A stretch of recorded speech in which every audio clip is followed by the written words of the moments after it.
What is up? Welcome to 2024, a new year. Happy New Year. And to celebrate the first episode of 2024, I have video. Yes, for the first time, I am recording video. So if you're listening on Spotify or Apple or whatever, that's fine. This content is still for audio. But if you go to YouTube, you'll be able to see my face recording this live. Yeah, it's the beginning of a new year, and the first week has been crazy. I decided to focus only on marketing in the first 3 months of this year, and I want to tell you all about it. I also want to tell you how João and I, João being my co founder, started a podcast in just one day. Yes, a professional podcast in just one day. I want to tell you all about it in this episode. But first, welcome. Welcome to the Wannabe Entrepreneur. My name is Tiago. For the first time listeners, this is the podcast that tells you what it's really like to bootstrap a company. In about, I guess now it's what, 2 years, 3 years? I don't even know. I left my job to focus 100% in my project. Since then, I've been trying a lot of things and failing a lot. And I've been narrating my journey here in this podcast. And in the beginning, or kind of beginning of 2023, my co-founder and I, started PodSqueeze, a company, a fully bootstrapped indie company that has been growing and has some decent success. The last episode of 2023 was an interview or a conversation between myself and my co-founder João, where we kind of told all about our first year with a proper company. And it started amazing and then ended in a not so high note because we kind of stagnated, right? So, yeah, this is the beginning of a new season. And let me tell you how let's go back to the last day of the year. For me, it's a kind of party that I really like. The New Year's Eve is something that I enjoy. I don't know why. Maybe because of the symbolism of like ending of a new year and the starting of something new. And it's always exciting. It's always glamorous, and I like normally to go somewhere, be with my friends, and celebrate and be around the people I love, of course. And I don't know. I was feeling a bit bummed out. I was feeling a bit bummed out. I was feeling a bit sad because I felt, and of course this is really wrong, but I felt that I don't know. After so much work, just for you to understand, it's been 10 years, 10 years since I or more since I like started my first projects. Of course, back then I had a job and everything. I was not full time, but I was trying and trying and trying and never really succeeded. So I was feeling tired. It was a year that was really tiring with a lot of things, both in my personal life and also like building a company and everything. And I thought that now 2024 would be the year of like relaxation. Okay, just growth, chill, and no more grinding. Oh boy, was I wrong? Because I was just stagnating. Joe and I were like feeling this, that the drive that we just had from our company was stagnating, and I don't know. I felt bummed out. I felt tired. I didn't want to start something new. I didn't want to grind anymore. I just wanted to like have go to the end of the journey where like I am an entrepreneur with success and made millions exiting my company, whatever. But yeah, so I was feeling a bit bummed out. I called João in like at 1 a.m. after like already in 2024, and I was telling him about it. And the one thing they told me was like, dude, think about you know the people that would love to be in your position. There's so many people making minimum wage, trying to just survive here in Portugal, and I'm here complaining because I have a job, and I know, and my startup is not making millions. It's just making hundreds of thousands, or okay, 150,000, whatever. And but it's crazy. And it really put things in perspective for me. He told me like, dude, just think about what we achieve. Think about your life, and stop complaining. And yeah, sometimes we need this. sometimes we need a little bit of perspective. It's something that I tell to others. There was times where I was the one in the other position. I was telling like, dude, or to a friend or whatever. I was telling them like, put things into perspective, and sometimes we just forget to do that. So him telling me this was important. It's important to have friends and loved ones and people around you that pull you back to reality and tell like what you achieved is great and really appreciate it. So yeah, I felt that. I felt the that we yeah, I have a great life. I have an amazing life. I'm like living the dream. I live in I live in a country that I love, with a partner that I love, with friends, with a job that I love, and I get to work from home and do like follow my dream, my passion. So first and foremost, that's that's how I want to start the year. I want to start the year with positive vibes, knowing that I have a great life, and try to, I don't know if I'll do that, but once in a while think about the great things and the great things in my life, right? Not only focusing on the negatives. I think that's really important. And okay, enough of the coaching and stuff. Like let's go to more practical stuff.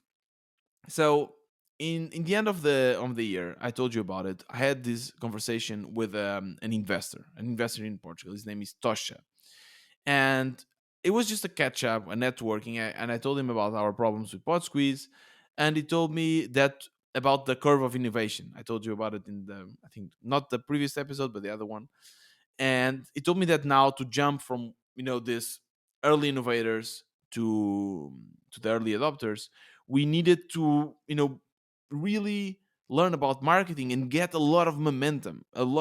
So I thought, okay, this is the year of marketing. We need to do something crazy. We need to get people talking about PodSqueeze. Of course, that we are not disregarding the product, we are not disregarding all of that. These things need to continue, but we need to also start doing marketing. And I started researching, because for me, marketing, or for a lot of companies, marketing is Google Ads. It's SEM and Facebook and everything, and spending tons of money, which a something that Joe and I, we don't like this. I don't think this is a proper, like, spending money and to see if we will get something. At least we're also not very good at it. We just like lose a lot of money because of that. And we are a bootstrap company, right? We don't have this money to invest, so we need to come up with bootstrap marketing techniques. And thankfully there is one way to do that. It's called guerrilla marketing. It's not gorilla. Ooh. Okay, this video is amazing. It's not guerrilla, it's guerrilla marketing. And if you go on YouTube and just search for like examples of guerrilla marketing, you'll see tons of ads. The first ones that come to my mind is the one that Nivea did, where they ask someone to paint you, and then they'll show you the person and they'll compare the drawings, whatever. Just go and I'm not doing a good job describing, but this kind of campaigns, that is to make campaigns that are low budget, but they are a kind of a viral component, a component that people can share it around. And with a small investment, you'll get a lot of publicity around it. So I told João, this is all about guerrilla marketing. And I think if you remember our last conversation of the last episode, he spoke about this naivete that I have, like positive naivete. I always think, and this is kind of a superpower and can also be a kryptonite, but I always think that things will work out and I will have a lot of success in some things of my life, at least. And entrepreneurship is one of those. I always think, dude, we are going to do something amazing. We are going to do a campaign, a guerrilla marketing campaign that everyone will love, and PodSqueeze will like start growing because this is an amazing market. And John was like, I don't think it'll work, but let's do it. And basically, that's was his approach. I was like, okay, that's good enough. And we said, okay, we have 3 months. We have 3 months to reach 200,000 ARR. That was our goal. So for 3 months, we are going to grind. We are going to do guerrilla marketing. We are going to try a lot of things, and yeah, and then we'll revise. If in 3 months we'll just like get back and kind of see what we're going to do next. But for the next 3 months, it's going to be a lot of guerrilla marketing. So we sat down and we decided to do a brainstorming. We did a brainstorming last year to come up with the idea of PodSqueeze, and we did another one now with to come up with this guerrilla marketing that had like a huge list, a list of ideas that was like, for me, ideas are easy. They can be easy. So a lot of crazy ideas, a lot of good ideas. And one of the ideas that we discussed was creating a podcast for PodSqueeze, which makes sense, right? We are a company that helps podcasters. It makes sense that we have a podcast for multiple reasons. First reason, we get to try our product. I try the product with this podcast, but João doesn't. So now we have a podcast that we can try our product on. And this is the best way, by the way. If you want to learn how to make great products, you need to be the first user. Sorry. I know sometimes, I don't know, you do something that you don't, you are not the user of the product. That's the best. That's the best, because then you know if you're really solving a problem or not. So yeah, that's the first component. Second component, we get to speak with a lot of our users. Yeah, we have face to face time with them. Some of them are paid users, they are non paid users. And we get to speak with them and ask questions, and as well connect the face to the product. Because even though this is an online product, there is a lot of human component to it. I didn't notice. I was surprised it's about SaaS, but it's true. It's like having your coffee shop, when you go have a coffee every day and the bar, the barista and everything, and you love it because you know the face is exactly the same. And we notice this, the moment people see us, they'd be like, okay, cool. So there's these two guys, they're building this company. I know them now. I have more trust. And because I have more trust, I will not churn as much, you know? And if they want to churn, and this happens now, like we had recently a big agency that was working with us, and they just sent us an email saying, like, hey, we're thinking maybe churning and maybe going to the competition, but before we want to talk with you to see if there's something we can do. And that's great. That's part of this relationship that we are creating. So far, A, we get to test our product. B, we get to talk with our users, right? And C, it's the viral and marketing component, which is, first of all, we interview them. We speak about the podcast is lessons for podcasters, so it's a podcast for podcasters. So we get knowledge from them. We ask them to kind of speak a little bit about PodSqueeze. We don't ask them, we just ask questions, because they are users. They will always like say good things about it, and we have like tons of clips that we can share on social media, and it can have the viral thing to it, right? Because the podcasters then will share their clips with their friends, with some of them will also be podcasters, right? So yeah, that's how the idea came to me, and this is going to be a fun story for you, because Joe and I created a podcast in 24 hours. We created a podcast in 24 hours, and that is crazy. This is really, like, it's amazing. The technology and everything was involved to make this happen. So let's go back to, I think it was Wednesday, or if I'm not mistaken, I think it was actually, I started on Tuesday. This Tuesday, I sent an email. I sent an email to our list of 5,000 people that open our newsletter, and I said, "Hey, like, we want to start a podcast, and we didn't have a name, anything. It's just, we're gonna start a podcast. We're going to interview you about your podcast and lessons, about that things that you've learned as a podcaster. Do you want to be interviewed? Like, do you want to be a guest?" And I just sent the email. And at first, I thought I will only send the email to the paid users, but then, like, nah, man, we need to have content, and only a few, small percentage will want. Then I sent the message, went to my training, and then 2 hours later, I grabbed my phone and was like, I was getting notifications and notifications, because I shared my Calendly where people can actually book in my calendar. I was getting notifications. Oh my god! I opened my calendar. You have no idea. Like, literally, the next 3 or 4 days were packed. Like, every hour there was one interview. I was like, oh my god, what have I done? And then, like, I scrolled to the next week, and the whole week was fully booked. And I was like, oh my god, like, I called João, and he's like, yeah, yeah, I know. I just saw it. What have you done? Like, we have so many people. And suddenly everyone wants to be a part of the podcast. And it's amazing. It's really cool. Of course, that, my heart was, I was feeling really anxious, because this is too much. I don't have time. There's other stuff I can do, right? This is too much. So we decided to cancel a few of them or like kind of postpone and focus only on the paid users at the moment, which kind of pissed off a few people. And I understand it's frustrating. And going back, it was clearly a mistake. I should have only sent to the restrictor group, like to the paid users. But yeah, it was a mistake. Someone got upset. But here, there's also something I want to say. So many times it happened that someone sent an email or a message on the chat really upset, really rude, kind of. In the and we got the same. Some people say like, "This is you guys are terrible. Why did you do this? You don't respect me. I just deleted my account. Please do not answer anymore." And I always try to answer politely and professionally. So I was really apologetic. It's like, I'm really sorry for this, and I explained we are a team of two. We are a bootstrap company, and yeah, we still want to interview you. I added you to a list of future guests, and once we finish the first batch, we are going to interview you.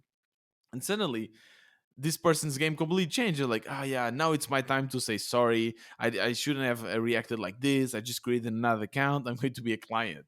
That's crazy. Like, if you answer people, with respect, and you are apologetic, like, they just change their mind so fast. This has happened so many times that people sent a really upset message, and then you respond, you answer properly, and then they completely change their tone, and suddenly you're best friends. So next day, I told Joan, I was like, dude, you need to come to my place, and we need to like start this podcast, because we have 3 months. Let's grind. Let's start this podcast. Back, I in the first day, I interviewed 3 people, and we started. So we came here. It's like, okay, what's the name? What name should we have for the podcast? And we're like, coming up with names. I don't know if you've tried this for your company, or domain names, but it's so hard. It's so hard. So we wanted something simple, something that you would read the name and immediately understand what the podcast was about. So it was called Lessons from a Podcaster. That's the name. I know it's not the most amazing name. Yeah, granted. But it's obvious what it is about, right? It's about lessons from a podcaster. We had the name, we started, we got the video, we recorded video as well.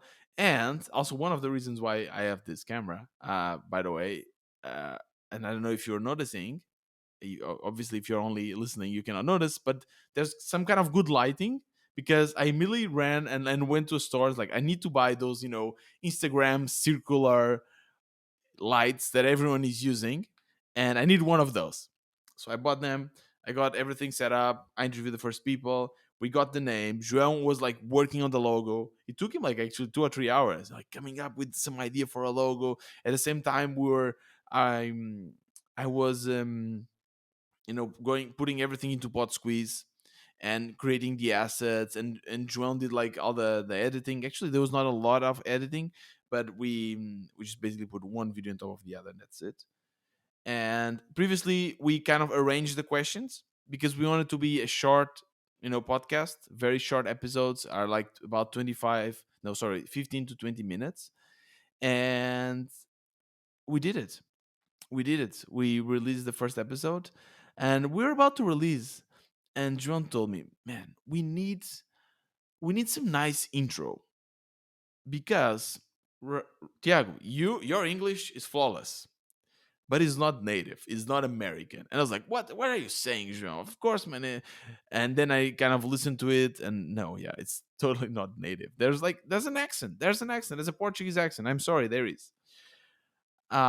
So we thought, okay, maybe we can just hire someone from Fiverr, and ask them to do a voice, to do these intros for your podcast. And I was like, no, we need to be fast. I mean, we are 2024. Can't we do this with AI? And she was like, maybe.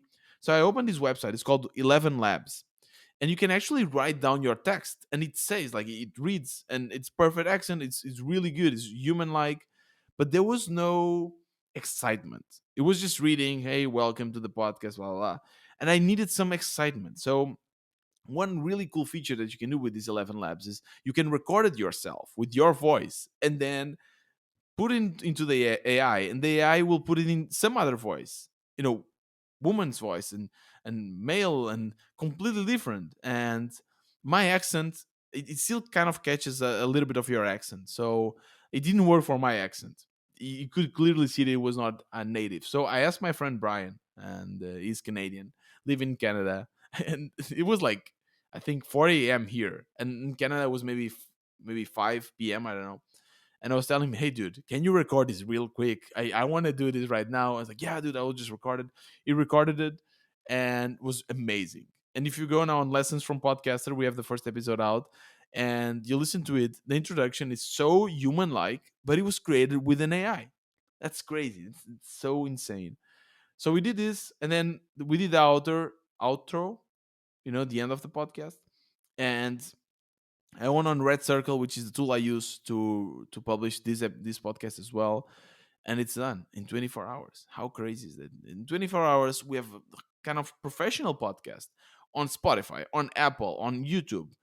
We have shorts. We have everything done with two guys. And since then, I've interviewed like another 5 or 6 people. So we have great content. So now the question remains: is this a good strategy? So far, we launched it on YouTube. In the first 24 hours, we got more than 100 views. We have more than 20 downloads. And so far, I started doing shorts. Shorts, short content video. Obviously, you know what shorts are. There's multiple platforms. We've tried on Instagram, TikTok, and YouTube. Uh, it kind of worked for the other platforms, but YouTube, I just launched it and I just came home and I just saw that my short that I put it yesterday at like 3 a.m. has already 500 views. Crazy, 500 views.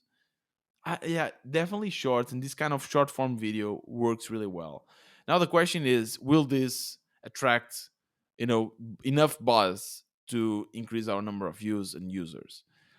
That I don't know, but I'm not going to wait too much time for it because we already have a lot of other ideas. We're gonna do a product hunt launch, another one for the clips. We have like some crazy shit ideas that we're gonna do. Um, I had this idea. I told Joel to like launch a huge campaign called "What the fuck is PodSqueeze," where we would like get all the interviews, and we would record videos and say like, I'm a podcaster, I'm using PodSqueeze, and some people saying, what is PodSqueeze, and try to like launch it everywhere to see if they would create enough buzz that would get retweets and stuff like that. I don't know. Again, positive naivete. That's I'm owning it now. Yeah. So wow, it's been an exciting first week of this year. At the same time, I have been feeling that there's so much work and I don't know when to stop it. Like, I don't know, because I feel that if I want to compete with all the competitors, if I want to grow, if I want to make millions, I need to be all in. I need to work 100%, right? And then one of the other aspects of this year, one of the other goals I had was to kind of keep growing my social life. I felt that I've been neglecting it a little bit, neglecting my friends, not when there's something, some event I want to do, but sometimes I just don't want to go. I just want to work. And that scares me. It scares me a little bit. Um, I don't know how to fix this because I've been that's my goal. I want to do that. But the moment I started the year, I was like, no, I have so much to do, so much work. And this is a purpose, right? This is a life purpose, to work and to make something amazing, something that like a legacy, right? That will outlive me. That's some kind of purpose of mine. But at the same time, I also want to be with my friends. I want to be known as, you know, someone like a friend, someone that you can count on. And it is also important for me. So in the short term,